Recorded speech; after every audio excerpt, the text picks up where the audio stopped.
அனைவருக்கும் வணக்கம். இன்றைக்கி நம்ம பார்க்க போகிறது அரைச்சி விட்ட கல்யாண வீட்டு சாம்பாருங்க. கல்யாண வீடுகள், ஹோட்டல்ஸ் எல்லாத்துலேயுமே இந்த மாதிரி டேஸ்ட்டில் தான் சாம்பார் கிடைக்கும். ரொம்பவே சுவையான இந்த சாம்பார் எப்படி செய்யலான்னு பார்க்கலாங்க. அதுக்கு முன்னாடி இந்த வீடியோ உங்களுக்கு பிடிச்சதுன்னா லைக் பண்ணி, ஷேர் பண்ணி, சப்ஸ்கிரைப். அனைவருக்கும் வணக்கம். ஒரு சட்டியில், ஒரு மண் சட்டியில் கத்திரிக்காய், முருங்கைக்காய், கேரட், உங்கள்கிட்ட எந்த வகையான காய் இருந்தாலுமே சேர்த்துக்கோங்க.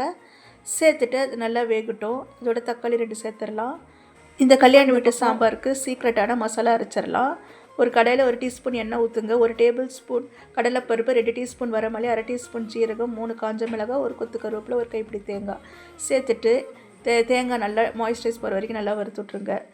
இப்போது இந்த சைட் பார்த்திங்கனாக்கா நமக்கு காய்கள் வெந்துருச்சு. வீட்டில் அரைச்ச குழம்பு தூள் அல்லது சாம்பார் தூள் 2 டேபிள் ஸ்பூன் சேர்த்துக்கலாம். சேர்த்துட்டு இதுலேயே நான் ஒரு சின்ன லெமன் சைஸ் புளி கரைச்சி வச்சுருக்கிறேன், அதையும் சேர்த்துட்டேங்க. சேர்த்துட்டு நல்லா கலந்து விட்டுருங்க. இதிலே மஞ்சத்தூள் சேர்த்துட்டேன். நான் பருப்பில் மஞ்சத்தூள் வேக வைக்கப்பல சேர்க்கலைங்க. இப்போ வேக வச்சா இருக்க பருப்பு இதில் நம்ம சேர்த்தாச்சுங்க. சேர்த்துட்டு இது எல்லாத்தையுமே நல்லா கலந்து விடுங்க. கலந்து விட்டுட்டு இதுக்கு தேவையான அளவுக்கு உப்பு சேர்த்துடலாம். சேர்த்துட்டு அடுப்பை மூடி போட்டு பாத்திரத்தை மூடி போட்டு சிம்மில் ஒரு 10 to 15 நிமிஷம் வேக வைங்க.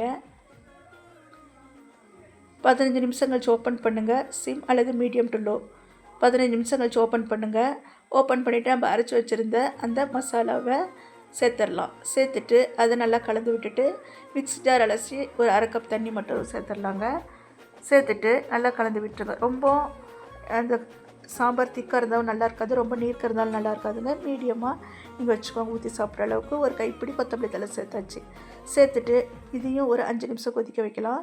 மீடியம் ஃப்ளேமில் வச்சுக்கலாம். 5 நிமிஷம் கழிச்சு இதுக்கு தாளிப்பு ரொம்ப முக்கியங்க. தாளிப்பு எப்படி பண்ணுறதுன்னு பார்க்கலாம். ஒரு கடாயில் 1 டேபிள் ஸ்பூன் எண்ணெய் ஊற்றிக்கோங்க.